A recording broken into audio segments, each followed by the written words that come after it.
la represión siempre será una necesidad.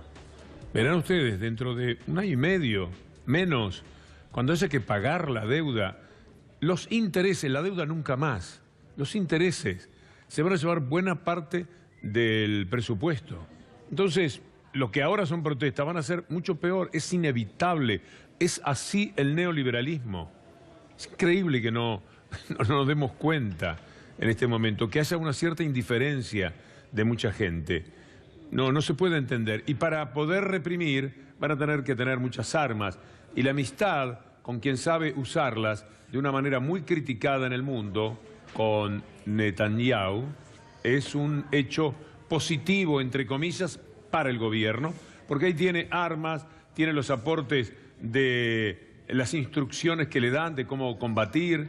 En ese sentido, Ritondo contó no hace mucho tiempo que estaban recibiendo instrucciones que más o menos vendrían a ser como aquellas de la DEA, épocas tenebrosas, las que se vinieron entonces. No se olvidemos que mientras vemos este tipo de comportamientos, el terrorismo por ahora viene desde adentro del gobierno. No hay una posibilidad de pensar en terrorismo desde afuera, no lo hay. Quisieron acusar a los mapuches, porque necesitan una célula, necesitan que alguien, un grupo de muchachos se vuelva loco y haga algo. No, por favor, no va a ocurrir. Y mientras tanto son ellos los que aplican terrorismo de Estado. Y para aplicar terrorismo de Estado necesitan armas, necesitan pertrecharse de la mejor manera. De ahí la visita también tan esperada por Macri de Netanyahu. ¿Qué ha pasado con esta visita, Iván?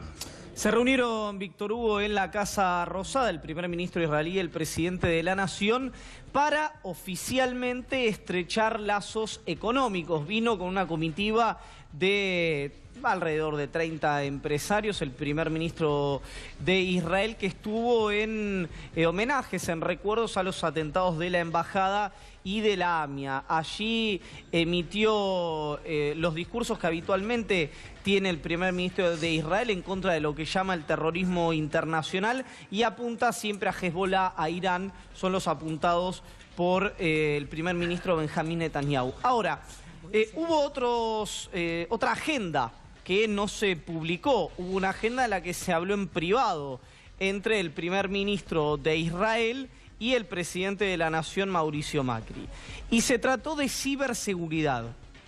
¿Qué es ciberseguridad? Bueno, está claro. Estos episodios que en la Argentina no han sido tan notables, hubo alguno en Estados Unidos hace una semana, que fue el mayor hackeo de datos de la historia de los Estados Unidos, 143 millones. Fue el número que creo que el que lo replicó, el Washington Post, The Guardian, fueron los que lo revelaron, si yo mal no recuerdo. Y hubo un reclamo del primer ministro de Israel al presidente de la Nación. ¿Cuál fue? Bueno, que todos los programas de ciberseguridad que está contratando Argentina, o que ha contratado la República Argentina, son de los Estados Unidos. Entonces, ¿qué reclama el primer ministro de Israel? Bueno, hace también algún negocio en materia de ciberseguridad, de cibercrimen, con nosotros, con Israel. Hubo un compromiso del presidente de que esto iba a avanzar de esta manera y se le suma, Víctor Hugo, a una agenda que ha tenido el gobierno de Mauricio Macri desde diciembre de 2015 hasta el día de hoy, que tiene que ver con la preocupación en materia de seguridad también de las telecomunicaciones. Recordemos que ese fue el eje fundamental, además de tantos otros de índole político, con el que se habló con el entonces presidente de los Estados Unidos, Barack Obama, en su visita a la República Argentina en abril pasado, creo que... No, en abril pasado, perdón, en abril del 2016, el primer año. Y una preocupación, Víctor Hugo, que la tengo yo y no la quiero hacer extensiva a la mesa, si no lo comparten, es si Argentina, debido a estos nuevos lazos que tiene a nivel mundial, no empieza a estar en la órbita de grupos terroristas. Es decir, que esto, Víctor Hugo, que usted decía bien, del gobierno, no se transforme en una profecía autocumplida. ¿Se entiende? Vamos a escuchar al primer ministro de Israel y al presidente de la Nación. Le hemos entregado recién al primer ministro una documentación histórica digitalizada de la Argentina sobre el Holocausto, para que el Estado de Israel haga uso de su difusión y investigación. Para nosotros es realmente importante. Le agradecía al primer ministro el apoyo de Israel a nuestro interés en formar parte de la OECD y coincidimos en trabajar juntos para el éxito de la conferencia ministerial de la OMC en diciembre, para consolidar un sistema de comercio multilateral basado en reglas y sin discriminación.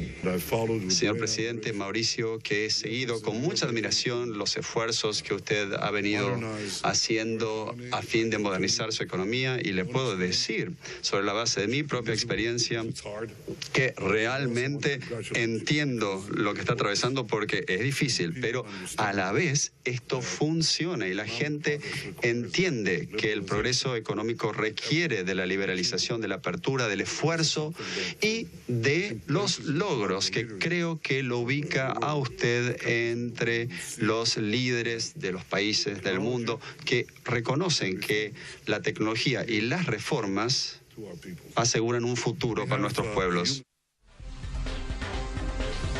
Esto decía entonces el primer ministro de Israel con el presidente Macri. También se le cedió documentación a Israel vinculada al Holocausto, documentación que tenía la República Argentina, y le agradeció institucionalmente a la Argentina el apoyo al ingreso de la OCDE. Pero para mí, Víctor Hugo, quedan estas dos cuestiones. Primero, lo que no se difundió, naturalmente, estos pedidos en materia de ciberseguridad. Y segundo, un temor, que esto, reitero, me hago cargo yo, no quiero hacer cargo a mis compañeros de la mesa, de que Argentina vuelva a estar en la órbita de estas discusiones en las que no es parte, por estar estrechando lazos con figuras como el primer ministro de Israel o con los Estados Unidos, que instalan una agenda que la Argentina no ha tenido, Víctor Hugo, que es la lucha contra el terrorismo. Y todo promovido por la propia derecha de la DAIA en la República Argentina. A mí no me gusta decir de la comunidad judía, porque hay muchísimos judíos que están en desacuerdo con el comportamiento de la DAIA, con esa directiva tan de derecha y tan llamativa, porque los judíos han sido siempre perseguidos y hostigados, según mi punto de vista, particularmente por las derechas del mundo.